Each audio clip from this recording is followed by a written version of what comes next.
Julián, ya te he dicho que no me llames así. No tienes que llamarme, hija, Eru. La frase de Silvia, mi nuera, cayó en el silencio de la cocina como una piedra en un pozo. Hizo una pausa, sus ojos fríos se clavaron en los míos, despojándome de cualquier calor que pudiera quedar en mi viejo cuerpo. Para ti. Yo no soy nada, y tú para mí tampoco, eres solo el padre de mi marido. Y ya está. La palabra hija había salido de mis labios como una costumbre, un eco de los tiempos en que Elena vivía, y esta casa era un refugio, no una jaula dorada. Para ella, sin embargo, era un sonido hueco, una antigüedad que debía ser desechada junto con mis muebles y mis recuerdos. Me quedé inmóvil, sintiendo cómo sus palabras me borraban. Me llamo Julián, cuento ya 82 años. Nací y crecí en un pequeño pueblo de La Mancha, de esos donde el sol curte la piel y forja el carácter a base de trabajo y silencio. Fui ebanista, no un simple carpintero. Mis manos, ahora surcadas por las venas como ríos secos, aprendieron a escuchar el alma de la madera, a sentir su pulso bajo la gubia y el formón. Con estas mismas manos levanté los muros de esta casa, ladrillo a ladrillo, viga a viga. Fue el proyecto de mi vida, el nido que prometí a mi esposa. Un lugar construido no con cemento y arena, sino con sudor, esperanza y un amor que parecía destinado a durar para siempre, a trascender incluso la propia muerte. Conocí a Elena en la verbena del pueblo, su sonrisa tenía la luz limpia de un amanecer de verano, y su piel olía a pan recién hecho. Ahorré durante 5 largos años, trabajando sin descanso desde que el gallo cantaba, hasta que las estrellas cubrían el cielo, solo para comprar este pedazo de tierra. Recuerdo perfectamente mis palabras mientras se lo mostraba. Aquí, Elena, construiremos nuestro hogar. Un lugar donde nuestros hijos y nuestros nietos siempre puedan encontrar el camino de vuelta. Ella me miró con esos ojos que contenían todo el universo y supe que no había promesa más sagrada. Este no era un simple solar, era el lienzo sobre el que pintaríamos el resto de nuestras vidas, juntos. El trabajo fue duro, pero cada día era una celebración. Yo mismo coloqué cada teja, ajusté cada marco de ventana y tallé los detalles de la puerta principal. El suelo de roble que Silvia ahora recorre con sus tacones afilados, como si caminara sobre algo sin importancia, lo pulí yo mismo, de rodillas, durante semanas enteras. Mientras lo hacía, no pensaba en el cansancio, sino en los pies descalzos de los hijos que aún no teníamos corriendo sobre él, en el sonido de sus risas rebotando en las paredes. Cada rincón de esta casa guarda el eco de un sueño, de un esfuerzo compartido. Es un edificio hecho de memoria, una geografía de mi amor por Elena y por la familia que anhelábamos construir. Cuando nació Marcos, nuestro único hijo, sentí que la casa por fin estaba completa. Su llegada fue como la última pieza de un puzzle perfecto. Con la mejor madera de nogal que pude encontrar, una que había guardado durante años para una ocasión especial, le fabriqué su cuna. Tallé en ella 2 pequeñas tórtolas, símbolo de nuestro amor. Aún la conservo en el desván, cubierta por una sábana blanca, como un tesoro olvidado. Es, quizás, lo único de mi pasado, que Silvia no ha intentado tirar o vender. A veces, subo en silencio solo para rozar con mis dedos esa madera suave y recordar el peso liviano de mi hijo durmiendo en ella, ajeno a todo. Elena y yo nos sacrificamos sin medida para que a Marcos no le faltara nada para que pudiera estudiar y ser más de lo que nosotros fuimos. Que no tenga que romperse la espalda como tú, Julián, me decía ella por las noches mientras me curaba con infinita paciencia las astillas que se me clavaban en las manos. Y lo logramos. Se convirtió en abogado, un hombre de ciudad con un futuro prometedor. Fue entonces cuando conoció a Silvia, una mujer ambiciosa y moderna, con la mirada siempre puesta en el horizonte, en lo que aún no tenía, incapaz de valorar el suelo firme que pisaba. La aceptamos en nuestra familia, en nuestro hogar, con el corazón abierto, como siempre habíamos hecho con todo el mundo. Hace 3 años, Elena se fue. Se marchitó como una flor al final del verano, en silencio y con una dignidad que me dejó el alma rota. El silencio que quedó en la casa se hizo tan denso, que podía cortarse con un cuchillo. Fue entonces, cuando Marcos y Silvia propusieron venirse a vivir conmigo. Así no estás solo, papá. Además, la casa es muy grande para ti solo, dijo Marcos. En ese momento, sus palabras sonaron como un bálsamo, como una promesa de compañía y calor familiar. Acepté sin dudarlo, creyendo ingenuamente que su presencia llenaría el vacío que Elena había dejado. Qué equivocado estaba. No trajeron compañía, sino una forma distinta y más cruel de soledad. Poco a poco, sin darme cuenta, mi propio hogar dejó de pertenecerme. La transformación fue sutil pero implacable. Mis muebles, robustos y llenos de historias, fueron reemplazados por objetos de diseño, fríos y sin alma. Las fotografías de mi boda, las imágenes de Elena sonriendo en el jardín, fueron descolgadas y guardadas en una caja en el trastero, como si fueran pruebas de un pasado vergonzoso. El cambio no fue solo estético. Estaban borrando sistemáticamente cada huella de mi existencia, cada vestigio de la vida que había construido con tanto esmero.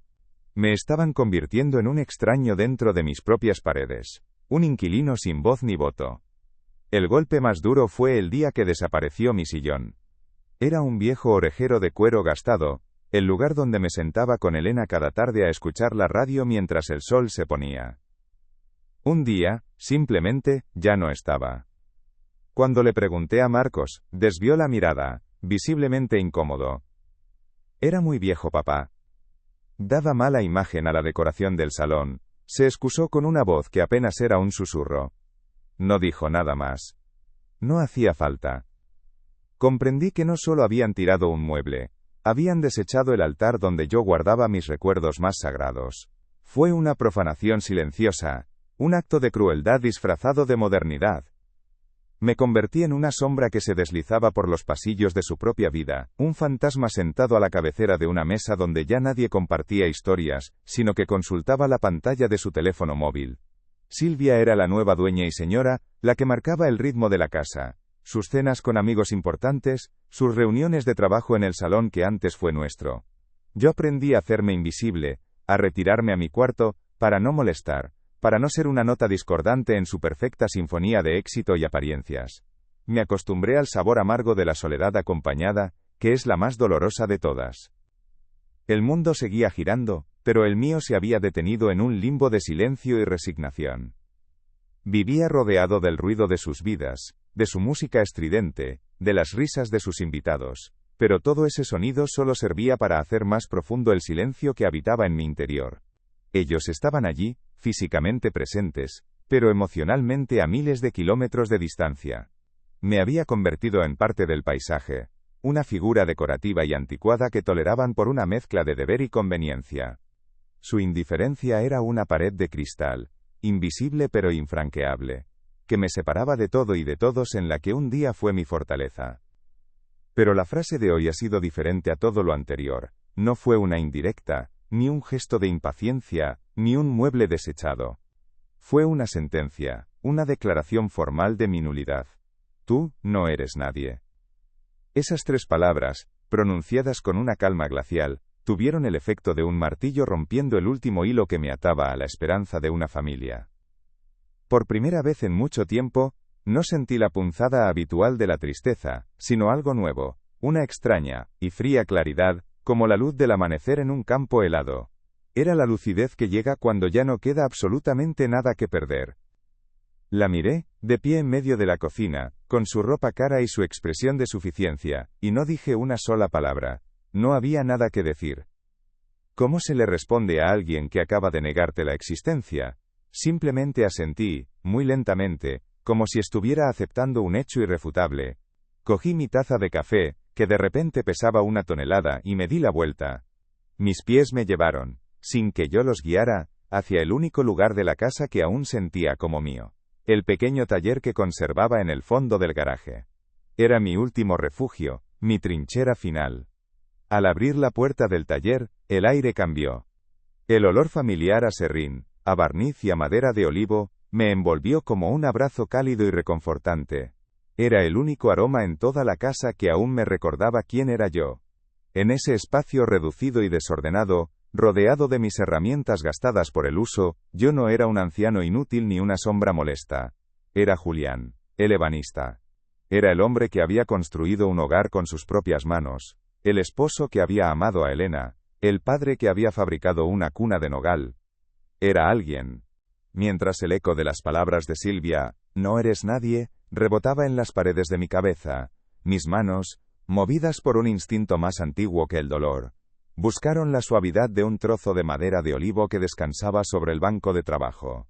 Lo tomé entre mis palmas, y sentí su textura familiar, su peso, su promesa de transformación. La madera no juzga, no humilla, solo espera. Espera las manos que le den forma, que revelen la belleza que esconde en su interior. Y en ese contacto simple y puro, encontré una calma que no había sentido en años. En ese silencio profundo, mientras el mundo que había construido con tanto amor se desmoronaba a mi alrededor, una sensación nueva se apoderó de mí. No era ira, no era rencor, ni siquiera era tristeza. Era algo más hondo, más sereno. Era la dignidad, esa vieja amiga que creía haber perdido para siempre. Estaba despertando de un largo letargo, como una semilla que, tras un invierno cruel, siente la primera llamada de la primavera, y empieza a empujar, lenta pero imparable, para abrirse paso a través de la tierra endurecida. Sentí que algo dentro de mí se ponía de pie. En mi mente apareció la imagen de Elena, sentada a mi lado en este mismo taller, pasándome un trapo para limpiar el sudor de mi frente. Recordé su orgullo, la forma en que miraba cada mueble que yo terminaba, no como un objeto, sino como un pedazo de mi alma hecho materia. Ella nunca me habría permitido convertirme en el fantasma que era ahora. Su memoria, siempre presente, se convirtió de repente en una fuerza, en una voz interior que me susurraba que el hombre que ella había amado todavía estaba allí, en alguna parte, enterrado bajo capas de humillación y silencio, esperando el momento de volver a la superficie. Sosteniendo aquel trozo de madera, sentí cómo el dolor de los últimos años comenzaba a transformarse. Ya no era una carga que me aplastaba, sino un combustible que empezaba a arder lentamente en mi interior. La claridad que sentí en la cocina no se había ido, al contrario se intensificaba, mostrándome un camino que hasta ese momento había sido invisible. Aún no sabía cuáles serían mis siguientes pasos, pero por primera vez en mucho tiempo, sabía que iba a darlos. El silencio ya no era un signo de derrota, sino el preludio de una acción meditada. La partida de ajedrez no había terminado. Simplemente, ahora me tocaba mover a mí. La ruptura definitiva llegó una semana después, en un martes que olía a tierra mojada por el relente de la noche. Volvía de mi paseo matutino, ese pequeño ritual que me ayudaba a ordenar los pensamientos, cuando vi a dos hombres desconocidos en la puerta del garaje. Estaban hablando con Marcos y Silvia, quienes señalaban con gestos amplios hacia el interior de mi taller. Mi corazón, ese viejo músculo cansado, dio un vuelco sordo, un golpe seco y sin eco que me dejó sin aire por un instante. Me acerqué despacio, con el paso lento de quien teme confirmar lo que su instinto ya le ha gritado. Cada metro que avanzaba era un kilómetro de angustia. «Papá», dijo Marcos al verme, con esa falsa y forzada jovialidad que siempre utilizaba como preludio de una mala noticia. Intentó poner una mano en mi hombro, pero la retiró a medio camino, como si temiera mi contacto. «Silvia, ha tenido una idea fantástica. Hemos pensado que podríamos aprovechar mucho mejor este espacio. Vamos a montar un pequeño gimnasio en casa, ya sabes, para mantenernos en forma». Sus palabras sonaban huecas, ensayadas, como las de un mal actor, que no se cree su propio papel. No me miraba a los ojos. Su vista se perdía en algún punto indefinido por encima de mi cabeza, buscando una escapatoria que no existía. Silvia, en cambio, ni siquiera se molestó en dirigirme la palabra. Su atención estaba centrada por completo en uno de los operarios, al que le daba instrucciones con una precisión marcial. «Quiero que quiten todo esto», dijo, barriendo el interior de mi taller con un gesto despectivo de la mano. «Todas estas herramientas viejas, estas maderas llenas de polvo. Que lo metan todo en cajas, y lo suban al desván. Necesito el espacio completamente diáfano para las máquinas». La palabra diáfano sonó en sus labios como una sentencia de muerte para el único rincón del mundo que todavía sentía como mío, mi santuario personal. «Estas herramientas viejas», repitió mi mente como un eco doloroso. Esas herramientas eran la extensión de mis manos, el legado de mi padre y el testimonio de mi vida. Con ellas había construido la cuna de nogal en la que durmió mi hijo. Con ellas había reparado el tejado que ahora los cobijaba de la lluvia y el frío. Con ellas había transformado simples trozos de madera en muebles que contaban historias, en objetos que daban calor a un hogar. Y ahora, para ella, no eran más que trastos viejos, un estorbo para su modernidad, un montón de chatarra que debía ser escondida en la oscuridad de un desván, junto con el resto de mis recuerdos. No protesté. No grité. No hice un solo gesto. Me quedé allí, de pie, inmóvil, mientras veía cómo dos extraños, con guantes y monos de trabajo, empaquetaban mi existencia en cajas de cartón anónimas. Vi cómo mi garlopa, heredada de mi padre y pulida por el uso de 3 generaciones, desaparecía en el fondo de una caja. Vi mi serrucho de confianza, mi escuadra de plata, mis formones afilados con paciencia infinita, cada herramienta, un recuerdo, cada una, un pedazo de mi alma que era arrancado y sellado con cinta adhesiva. Fue un desahucio silencioso, una amputación sin anestesia, y yo fui el único testigo mudo de mi propio desmantelamiento. Cuando terminaron, el taller quedó vacío, desnudo, con las paredes manchadas por las siluetas de las herramientas que ya no estaban. Olía a polvo y a abandono, a un final irrevocable. Se habían llevado hasta el olor a madera, a serrín y a barniz, dejando solo un vacío frío e impersonal. Esa noche no pude dormir. Me senté en la oscuridad de mi cuarto, en el borde de la cama, y sentí el peso familiar del anillo de boda en mi dedo anular. Lo giré una y otra vez, un gesto mecánico que siempre hacía cuando necesitaba sentir a Elena cerca, cuando el mundo se volvía demasiado hostil, y su recuerdo era mi único refugio. Y entonces en el silencio profundo de la madrugada la recordé, no su rostro en una fotografía sino su voz, sus palabras exactas. Recordé una conversación que tuvimos, pocos meses antes de que se fuera, sentados en el banco de madera que yo mismo construí bajo la higuera del jardín. Su mano, ya frágil y arrugada, sostenía la mía con una fuerza que desmentía su debilidad. Me miró con esa claridad, que solo tienen los que están a punto de partir, y me dijo algo que se me quedó grabado a fuego en el alma, una promesa que entonces no comprendí en toda su magnitud. Julián, me dijo con una voz que ya era apenas un susurro de hojas secas, esta casa es tuya, es el nido que levantaste con tus manos y tu amor. Pero un nido, querido mío, solo es un hogar si hay calor en él, si hay respeto. Si alguna vez deja de serlo, si alguna vez sientes que te roban el aire que respiras entre estas paredes, déjala volar. Hizo una pausa para tomar aliento. Tu verdadero hogar no son estos ladrillos. Tu verdadero hogar está en tu corazón, en tu memoria, y sobre todo, en tu dignidad. Prométeme que nunca dejarás que te quiten eso. Se lo prometí, con un nudo en la garganta.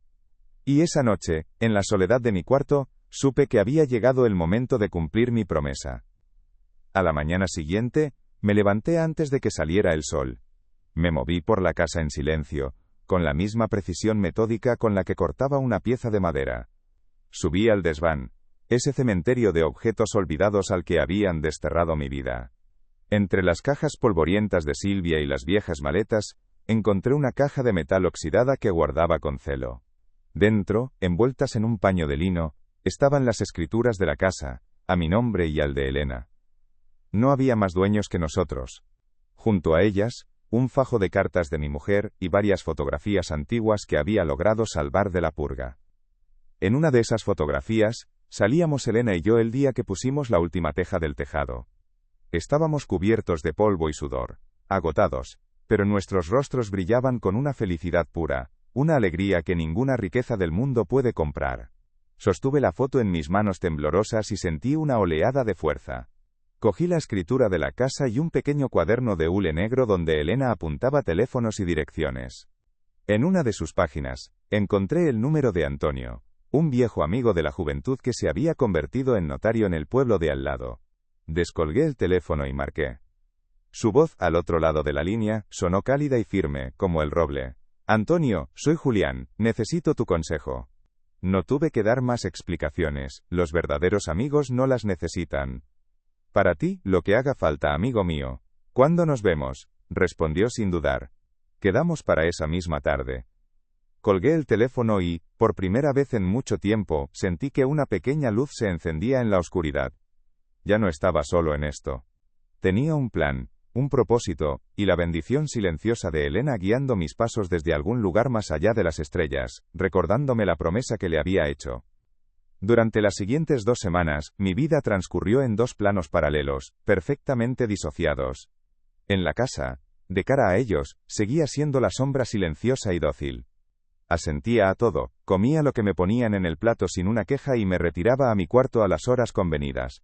Mi sumisión parecía haberlos tranquilizado. Marcos y Silvia, completamente absortos y satisfechos con su victoria sobre el taller, apenas notaban mi presencia. Estaban demasiado ocupados discutiendo sobre el color de las paredes de su nuevo gimnasio, y el tipo de máquina de correr que debían comprar, como si nada más en el mundo importara. Pero fuera de la casa, yo estaba recuperando el control de mi vida, pieza a pieza. Me reuní con Antonio varias veces en su despacho. Extendimos los papeles sobre su mesa de caoba y los revisamos con detenimiento. Me explicó mis opciones con una claridad y una paciencia que me devolvieron la fuerza que creía perdida. No había amargura ni deseo de venganza en mis actos, solo una determinación tranquila y serena. Estaba cumpliendo una promesa. Estaba defendiendo el último reducto de mi dignidad. Estaba honrando la memoria de la única mujer que había amado, y que me había enseñado el verdadero valor de un hogar. Si estas historias sobre batallas silenciosas resuenan en vuestro interior, si sentís que la dignidad es el último bastión que nos queda cuando todo lo demás se ha perdido, os invito a suscribiros a este rincón de recuerdos. Vuestro apoyo es el aliento que nos permite seguir compartiendo estos relatos de fortaleza callada, demostrando que incluso la voz más apagada puede encontrar la manera de hacerse oír y reclamar lo que es suyo por derecho propio. Continuemos juntos este viaje a través de las emociones humanas más profundas.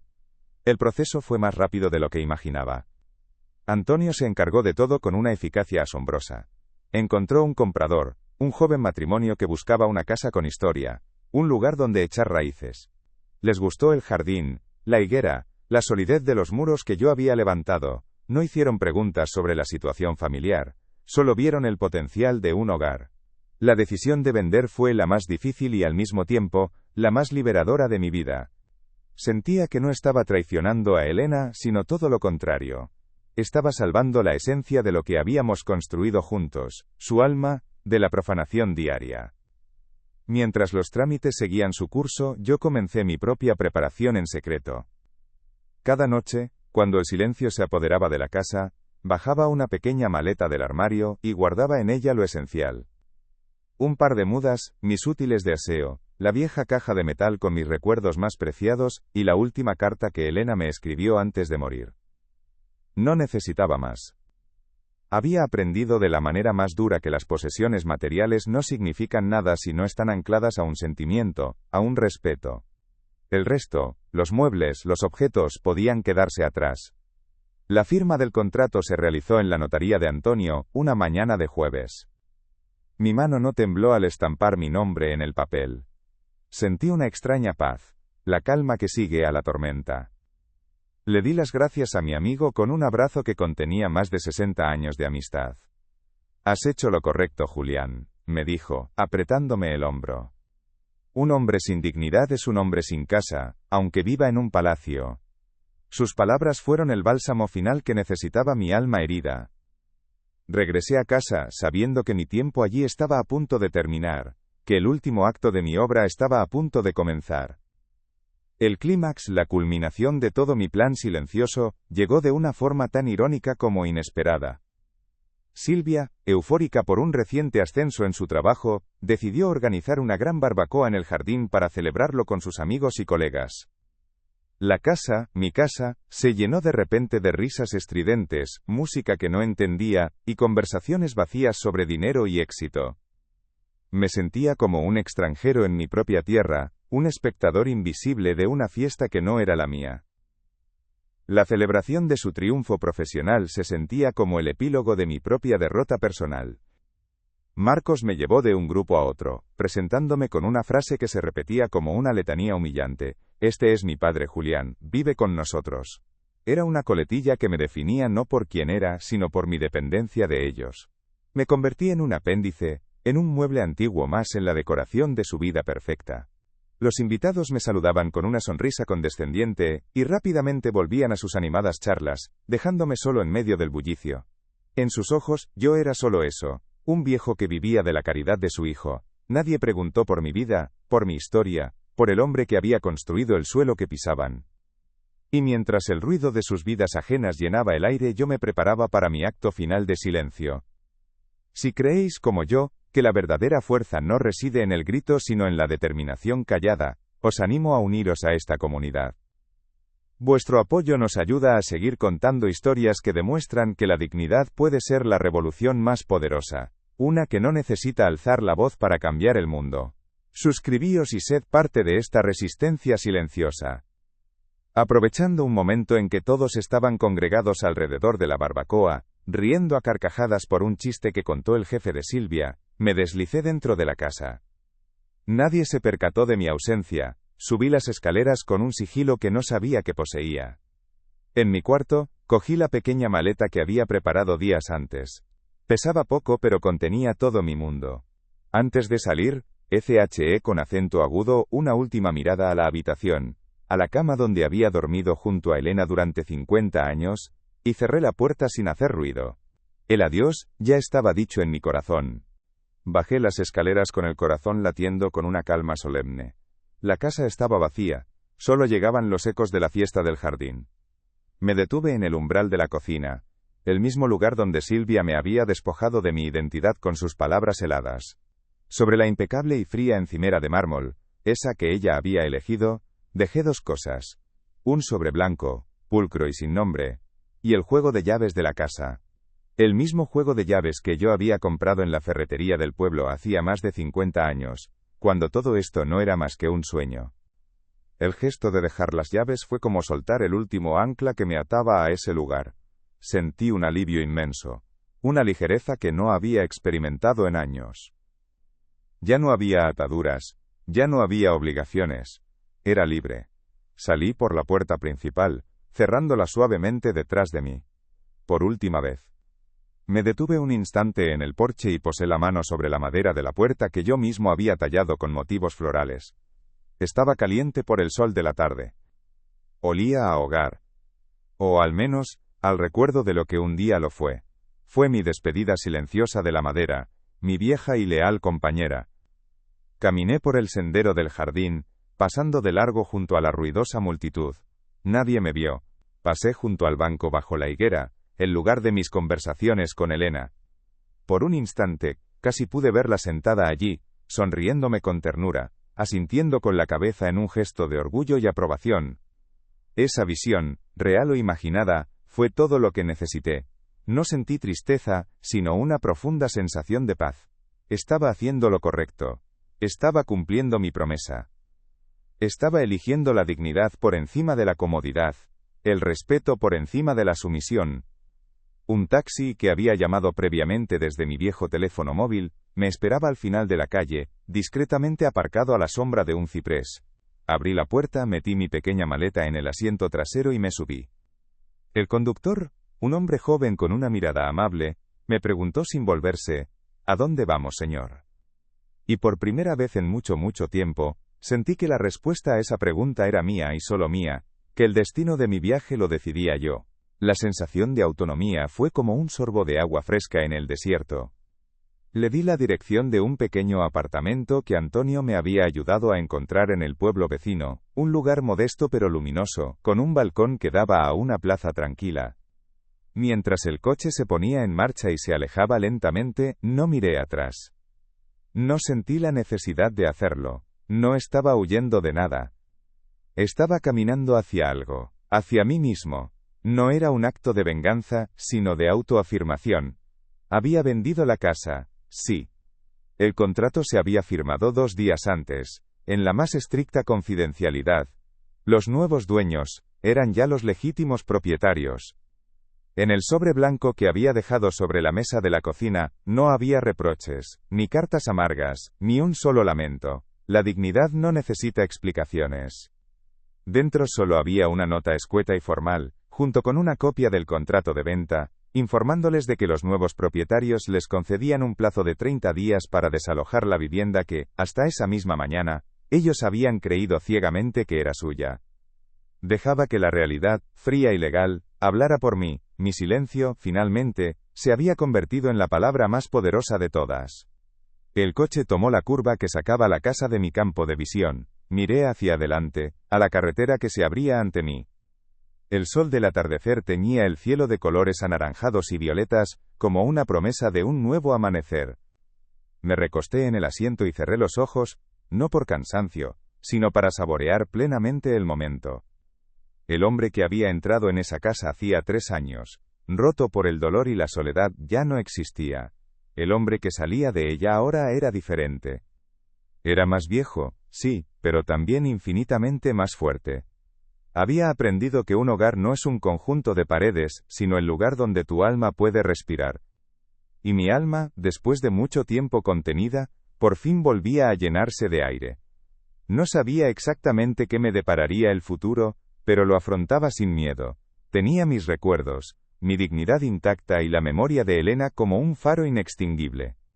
Y con ese equipaje ligero pero indestructible, un hombre puede ir hasta el fin del mundo y sentirse siempre en casa.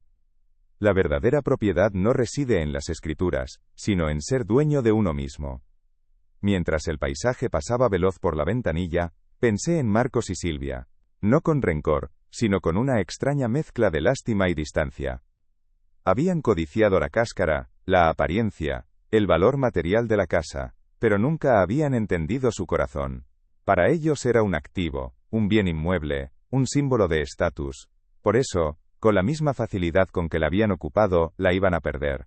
Se habían quedado con el edificio, pero yo me llevaba el hogar. Y esa era una lección que, quizás, algún día llegarían a comprender.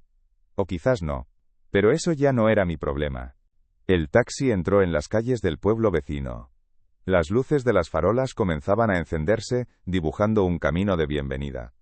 Sentí una emoción tranquila, la de un viajero que llega a su destino. Mi nueva vida estaba a punto de empezar.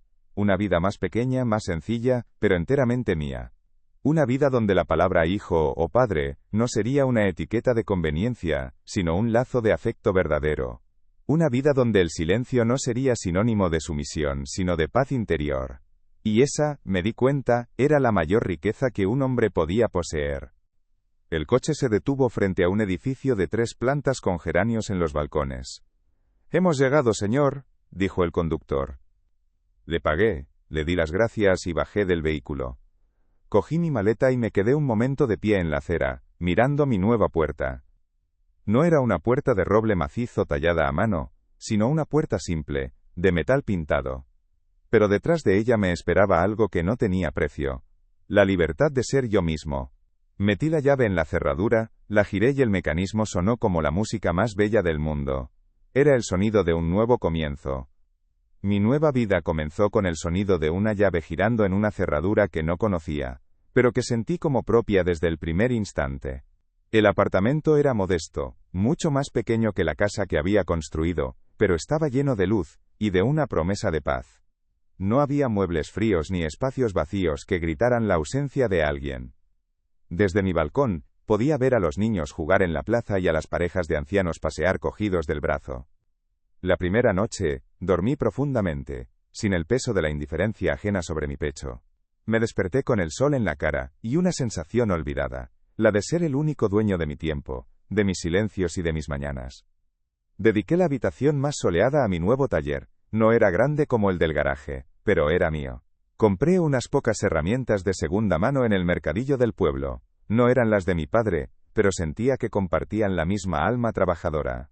Adquirí un bloque de madera de tilo, suave y pálida, que parecía esperar pacientemente a que mis manos le contaran una historia.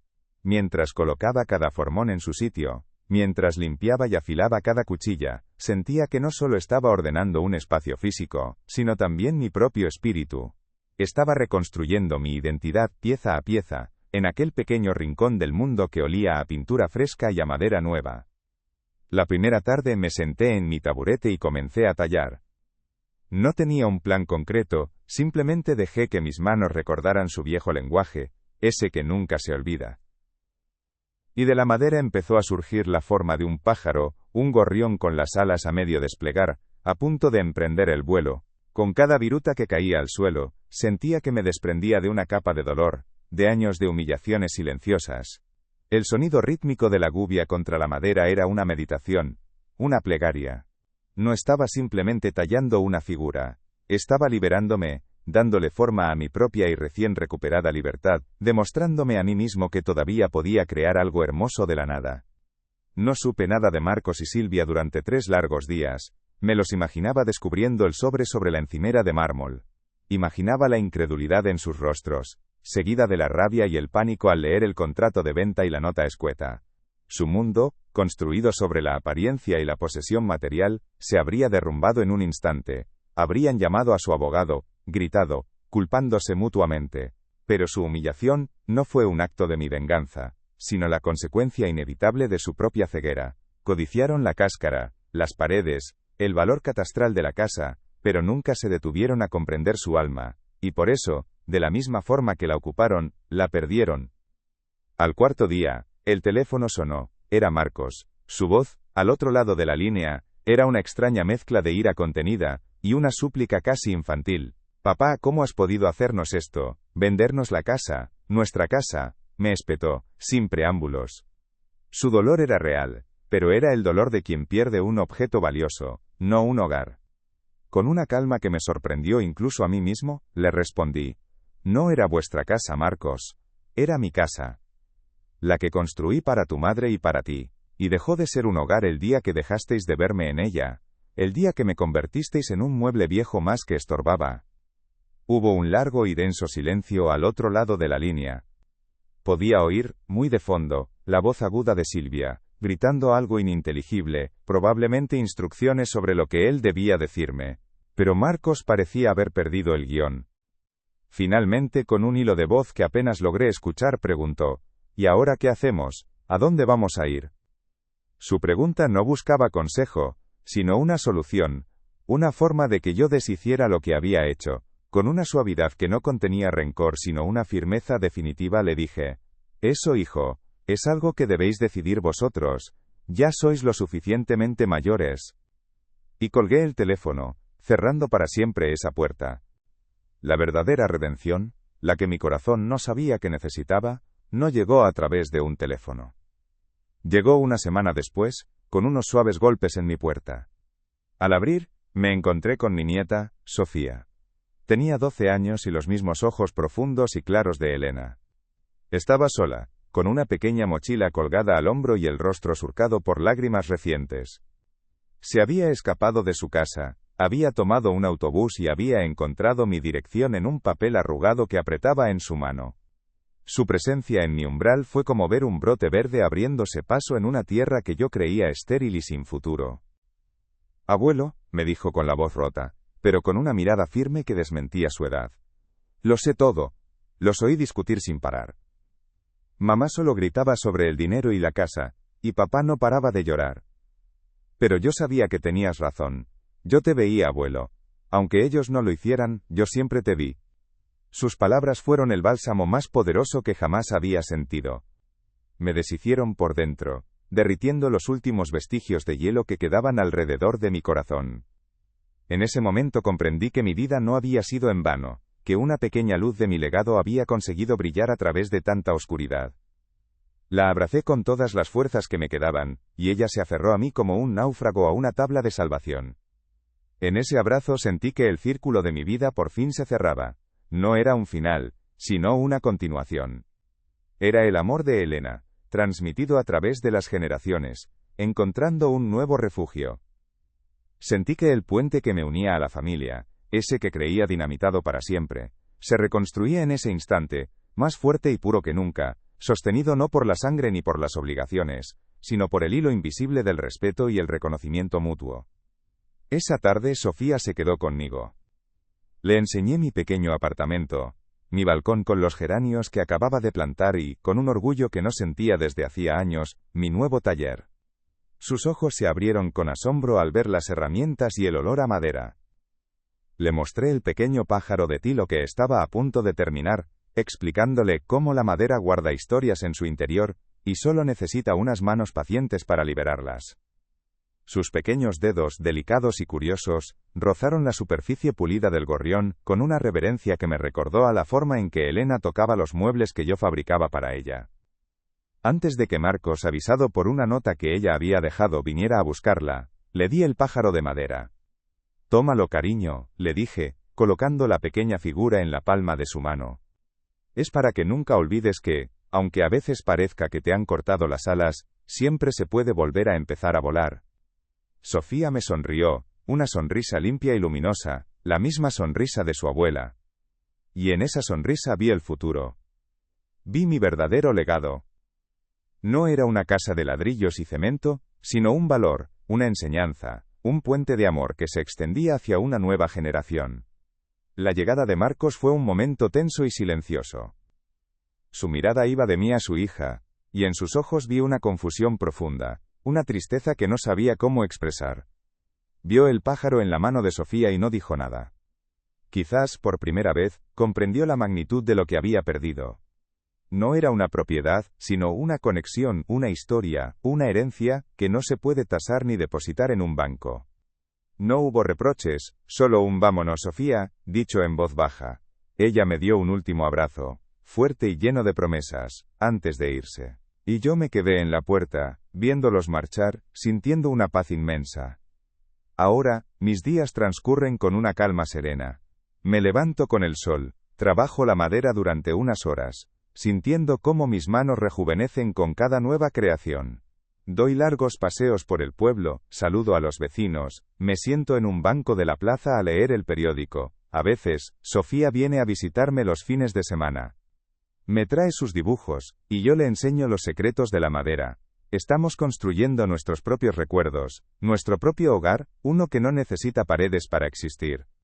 No me siento solo, porque he aprendido a disfrutar de mi propia compañía, que es la más leal de todas.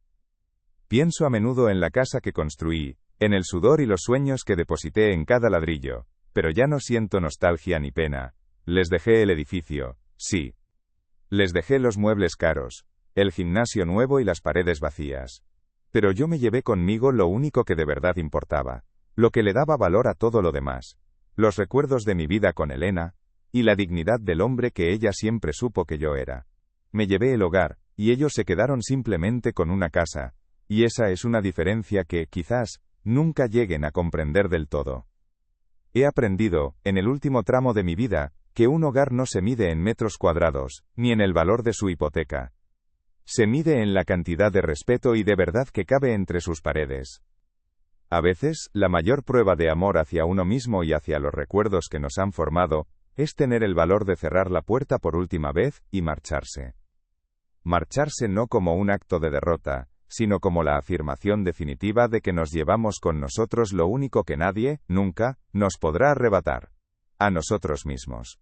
Y esa es una lección que no se aprende en los libros ni se hereda en los testamentos. Se aprende en el silencio de un corazón que, a pesar de las heridas y las decepciones, se niega a dejar de latir con fuerza, con orgullo y con la certeza de que, mientras nos quede dignidad, siempre tendremos un lugar en el mundo al que poder llamar hogar. Gracias por acompañarme en este tramo de mi historia. Si mi relato os ha conmovido, os invito a dejar un comentario con vuestras propias reflexiones o sugerencias para futuras historias. Y si deseáis seguir escuchando las voces del recuerdo y la dignidad, suscribíos a este canal.